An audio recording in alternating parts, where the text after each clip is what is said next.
बच्चों को अगर असेंडिंग और डिसेंडिंग ऑर्डर यानी इंक्रीजिंग या डिक्रीजिंग ऑर्डर समझाने में मुश्किल होती है और बहुत आसान तरीके से खेल खेल में उन्हें ये समझाना चाहते हैं तो ये वाली वीडियो देख करके उन्हें ज़रूर समझाइए।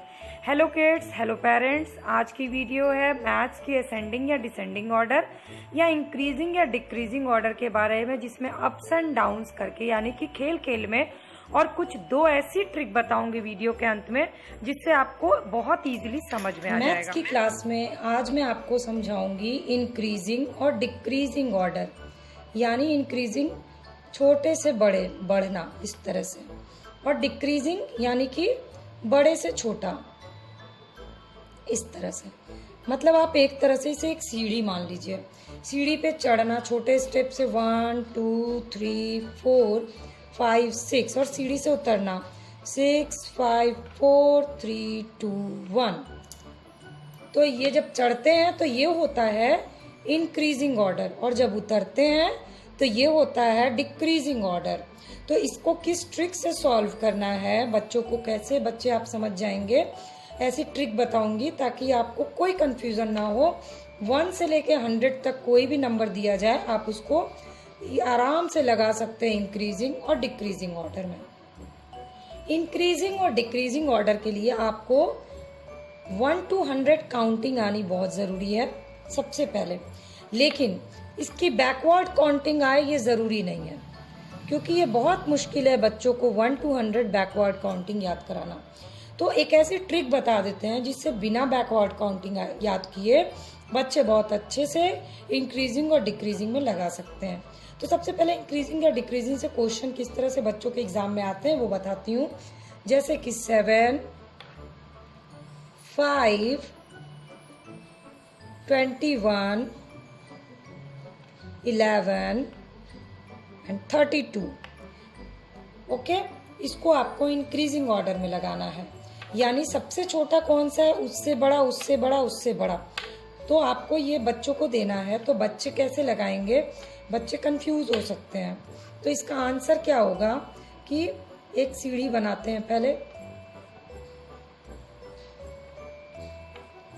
अब अगर ये करते हैं कि पूरी 100 तक काउंटिंग करेंगे, 1 2 3 4 5, अच्छा पहले 5 आ गया, 6 7, इसके बाद 7 आ गया, 8 9 10 11, फिर 11 आ गया, 12 13 14 15 16 17 18 19 20 21, ओके, फिर 21 आया, 22 23 24 25 26 27 28 29 30 31 32, इसके बाद आया 32।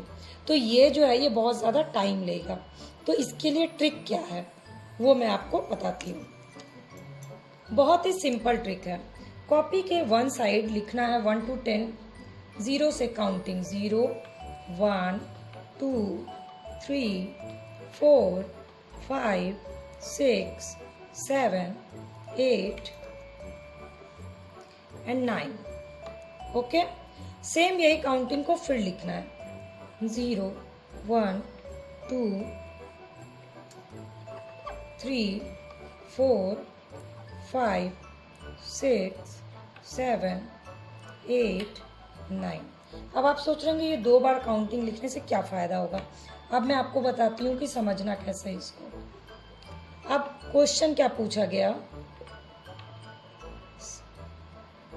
10 7 12 11 एंड 32। इसको आपको इंक्रीजिंग ऑर्डर में लगाना है। अब इसमें कंफ्यूजन क्या है, किस तरह से कंफ्यूजन हो सकता है। 7 और 10 में तो कोई कंफ्यूजन नहीं है।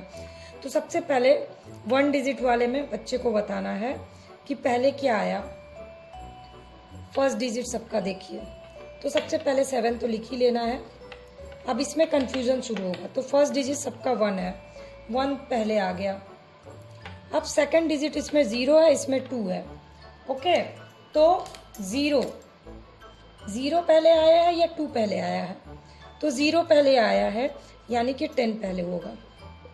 इसके बाद 2 आया, पर उससे भी पहले 1 आ गया, तो ये 11 होगा, फिर 12 होगा, मैं आपको फिर एक और एग्जांपल के साथ बहुत अच्छे से समझाती हूँ। मान लीजिए 11, 21, 32, 43, 56। ओके, ये मैंने आपको प्रॉपर वे में लगा ही दिया। अब इसी को उलट पुलट करके दिया जाए 21, 11, 43, 56, 32 और बच्चे को इसको लगाने बोला जाए तो इतने बड़े बड़े डिजिट देख के बच्चे बहुत कंफ्यूज हो जाएंगे। तो उनको क्या ट्रिक बतानी है कि सबसे पहले सबका फर्स्ट डिजिट क्या है वो देखो। 2, सबसे पहले 2 है यानी 2। इसका फर्स्ट डिजिट क्या है 1। इसका फर्स्ट डिजिट 4, इसका 5 एंड दिस वन 3। अब सीरीज दिख गया तो सबसे पहले 1 वाला आएगा यानी 1 वाला क्या है ये है तो 11। इसके बाद 2 वाला आएगा, 2 वाला क्या है 21। फिर 3 वाला कहाँ है 32। फिर 4 वाला 43। फिर 5 वाला 56। अब अगला कंफ्यूजन क्या हो सकता है वो बताती हूँ। मान लीजिए क्वेश्चन कुछ इस तरह से पूछा गया 52, 59, 63, 76, 81। अब इतने बड़े बड़े डिजिट में पूरी काउंटिंग करना तो पॉसिबल है नहीं, कंफ्यूजन हो सकता है। तो कैसे सॉल्व कराना है? तो सबसे पहले बच्चे को फर्स्ट डिजिट, पहला वही काम करना है आपको। फर्स्ट डिजिट में 5 आया, 6 आया, 7 आया, 8 आया। तो सबसे पहले कौन आ रहा है 5 वाले, तो 5 वाले हमारे पास 2 हैं। अब इसमें कौन सा पहले आएगा, तो अब सेकंड डिजिट पे चलते हैं 2 एंड दिस वन 9 यानी 2 पहले आया तो 52 पहले आएगा, इसके बाद 59 आएगा। ठीक है, सेम यही चीज। अब इसके बाद 6, 63, इसके बाद 7 यानी 76, उसके बाद 81। तो ये होता है 2 डिजिट वाले जो है ना, उसके में भी छोटा बड़ा समझाने का सबसे बेस्ट तरीका है ये कि 0 to 9 लिख दीजिए दोनों साइड। और अब ये देखिए इस तरह का क्वेश्चन कितना कंफ्यूजिंग हो सकता है बच्चों के लिए कि दोनों तरफ सेम है। ठीक है, तो आप इसको कैसे करेंगे, तो इसमें भी वही ट्रिक है। पहले इधर का डिजिट देखते हैं 3, ये हो गया 3, 2, 4, 1, 5। ओके, तो पहले क्या आएगा 1 वाला आएगा, सेकंड नंबर पे 2, थर्ड नंबर पे 3, फोर्थ नंबर पे 4 एंड 5 नंबर पे 5। एक ये तरह का क्वेश्चन होता है। अब दूसरी तरह का क्वेश्चन 52, 53। ठीक है, 50, 59, 55। अब सब तरफ तो 5 है। बच्चे को पहले फर्स्ट डिजिट आप बोलिएगा कि फर्स्ट डिजिट देखो, तो फर्स्ट में तो 5 ही है, तो अब बच्चे को जंप करना पड़ेगा सेकंड डिजिट पे। तो सेकंड में 2, 3, 0, 9 एंड 5। तो सबसे पहले क्या आएगा 0 यानी कि 50 पहले आएगा। इसके बाद 2 वाला यानी 52 आएगा। इसके बाद 3 वाला यानी कि 53 आएगा। इसके बाद 5 यानी 55 और देन 9 आएगा यानी 59। तो ये 2 बार 0 से लेकर 9 लिखने का फायदा यही है, मैथ बिना रफ वर्क के नहीं होता है। ये एक तरह से रफ वर्क है बच्चों को समझाने के लिए। तो 2 बार अगर इस तरह से आप लिख दीजिएगा तो दोनों डिजिट का मिला करके बच्चे बहुत आसानी से इंक्रीजिंग और डिक्रीजिंग ऑर्डर में लगा लेंगे। डिक्रीजिंग ऑर्डर में आपको जस्ट इसको उल्टा कर देना है। कैसे करना है वो बताती हूँ। डिक्रीजिंग ऑर्डर में आपको 9, 8, 7, 6, 5, 4, 3, 2, 1, 0 डबल टाइम्स 9, 8, 7, 6, 5, 4 3 2 1 0। 2 टाइम्स हमने लिख लिया। क्वेश्चंस आएंगे डिक्रीजिंग ऑर्डर यानी बड़े से छोटा। तो अब इसमें बहुत कंफ्यूजन होता है। 7070, 9191, 8282, 9696, 7676। अब इसको बड़े से छोटा लगाना है, तो इसमें भी पहले फर्स्ट डिजिट पे जाएंगे। 7, ओके 7 हो गया। इसके बाद है 9, तो ये 9 पे लगा दिया। देन 9 लगा दिया। इसके बाद 8, इसके बाद फिर से ही 9 है और फिर से ही 7 है, तो कंफ्यूजन होगा। ठीक है, तो सबसे पहले तो 7 वाला ही उठाना है या 9 वाला, ये पता चल जाएगा। सबसे ऊपर 9 है तो 9 वाले ही डिजिट आएंगे। अब लेकिन 9 में भी 2 है, 91 एंड 96, तो इधर सेकंड डिजिट में चलते 1 एंड 6। तो पहले कौन सा आया? 6 आया, यानी पहले 96 होगा। इसके बाद 1 आया यानी कि 91। सेम अब यही चीज़ 9 वाला तो हो गया, टिक लगा लीजिए। ये राइट कर लिया हमने, नोट डाउन कर लिया।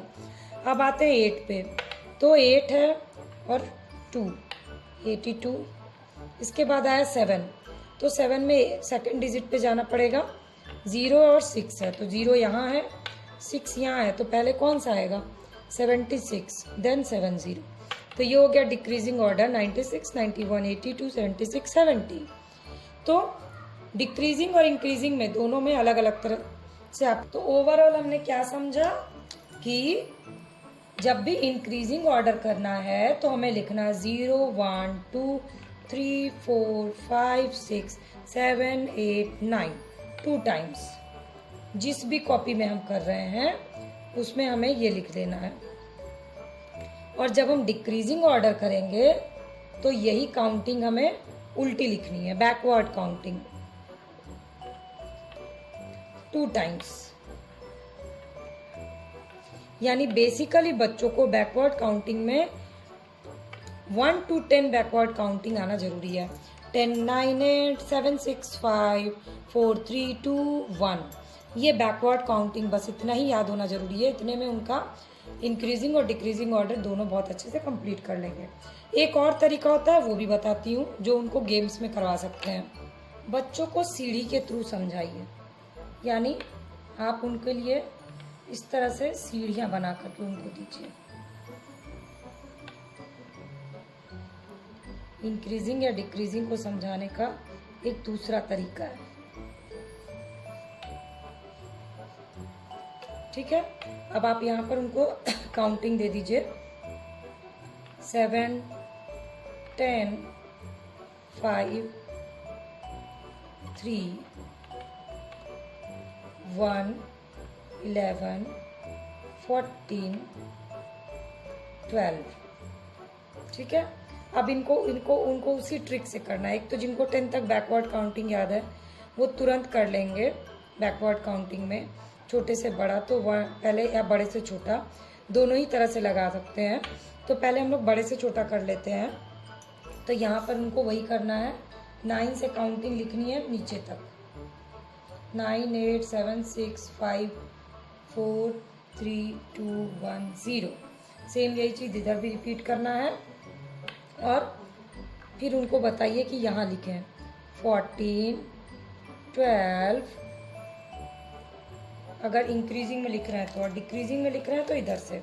तो पहले ऊपर सबसे बड़ी संख्या 14, उससे छोटी संख्या 12, उसके नीचे आएगा 11, देन आएगा 10, फिर आएगा 7, फिर 5, फिर 3 एंड देन 1, और आपकी सीढ़ी कंप्लीट। तो इससे क्या होगा, उनका इंटरेस्ट आएगा इसको सॉल्व करने में। तो तरह तरह से आप इस तरह से डायग्राम बना के, वर्कशीट अगर आप लोग को देखनी होगी तो आप मुझे कमेंट करिएगा। मैं इसकी इंक्रीजिंग और डिक्रीजिंग ऑर्डर की वर्कशीट बना करके आप लोग के लिए वीडियो अपलोड कर दूंगी। तो अगर वीडियो अच्छी लगी होगी, यूज़फुल लगी होगी, तो लाइक और कमेंट ज़रूर करिएगा। और आपके घर में कोई भी बच्चा, आपके फ्रेंड्स एंड फैमिली में, तो उनके से ये शेयर ज़रूर करिए और चैनल के सब्सक्राइब बटन को क्लिक कर लीजिए ताकि रोज़ की बच्चों की क्लास की वीडियो अपडेट आपको फ्री ऑफ कॉस्ट मिल जाए।